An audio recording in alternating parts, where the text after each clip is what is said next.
All right, ladies and gentlemen, the question that we've been asking and everybody's been asking in the wake of Tuesday's resounding midterm results is, who benefited? Well, the obvious is the Republican Party, the Senate, the House, the governors, and hopefully the country. But who benefited elsewhere? Who benefited on the Democrat side, if anybody? Joining us now to talk about this whole, the whole mishmash, if you will, is John McLaughlin, renowned pollster, strategist, and political strategist, I should say. Hello, John. How are you, sir? Hello, Steve. Great to be with you again.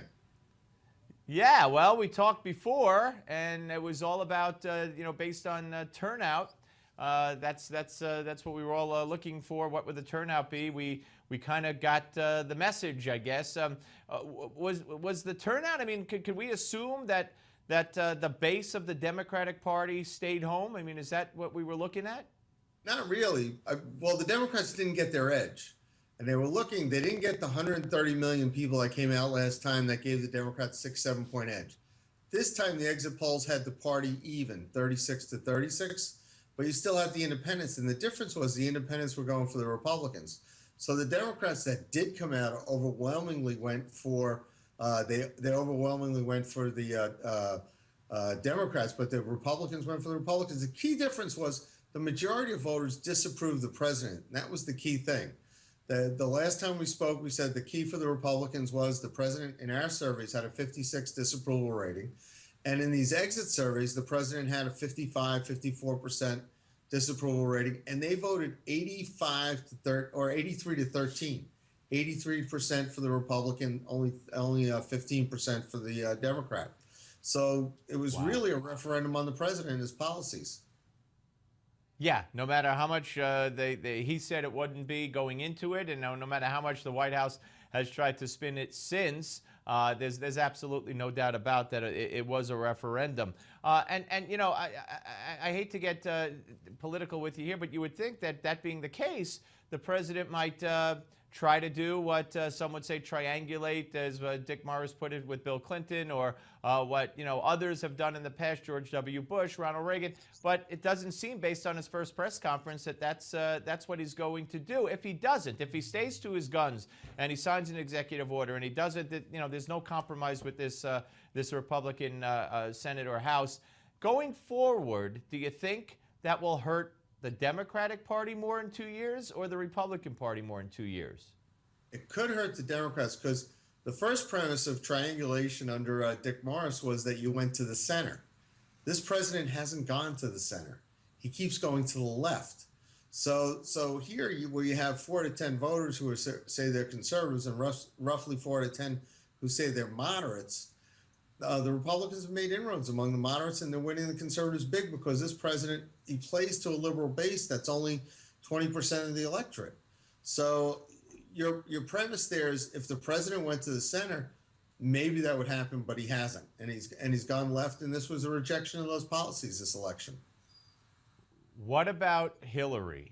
What does she have to do? And first of all, let me ask you the question, because we've debated this on the show today. Although it seems like Rick Unger is the only person who thinks, like he does, that Hillary was a big winner because now she won't have to run so far to the left, blah, blah, blah, blah. But I mean, and I respect that, his opinion. I disagree with it. But I don't see how she's a big winner when, you could draw up a chart of all the places she went and all the places she went multiple times. And these people got, they got clobbered in their election.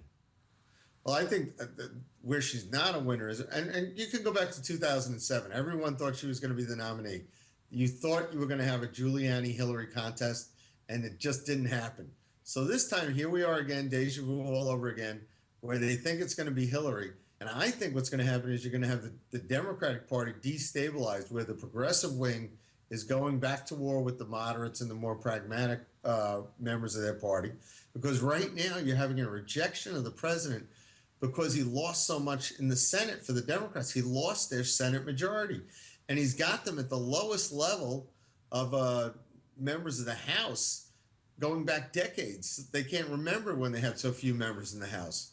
So what's happening now is you're going to have some real restlessness and some real fault lines in the Democrat Party that will only be exacerbated and played out in their presidential primary. So I would expect Hillary to get a challenge from the left. And she's going to have to move left as well to try to get that nomination.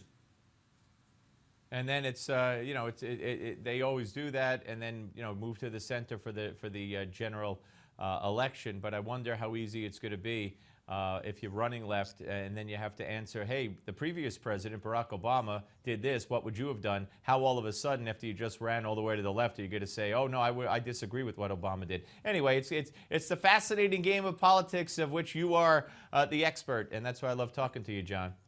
Well, thank you for the opportunity. Always great to talk to you. John McLaughlin, ladies and gentlemen, and I'm sure we will speak to him again very soon because the presidential race has already started. You may not know it, folks, but it started. It started on Wednesday morning, even though nobody has announced. It's going to be very, very interesting going forward. And, every time Hillary opens her mouth, it seems like she gives a new commercial for whoever the Republican candidate will be in 2016.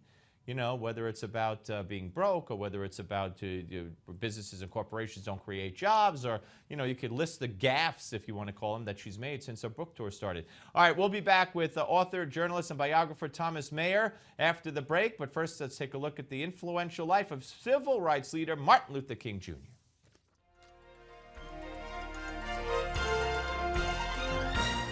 January 15th, 1929 was a chilly day in Atlanta, Georgia, when a family gathered to welcome into this world a new life, and with it, a new hope for America. 2 years after his birth, his father, Michael King, changed his name to Martin Luther King, and then changed his son's name to Martin Luther King Jr.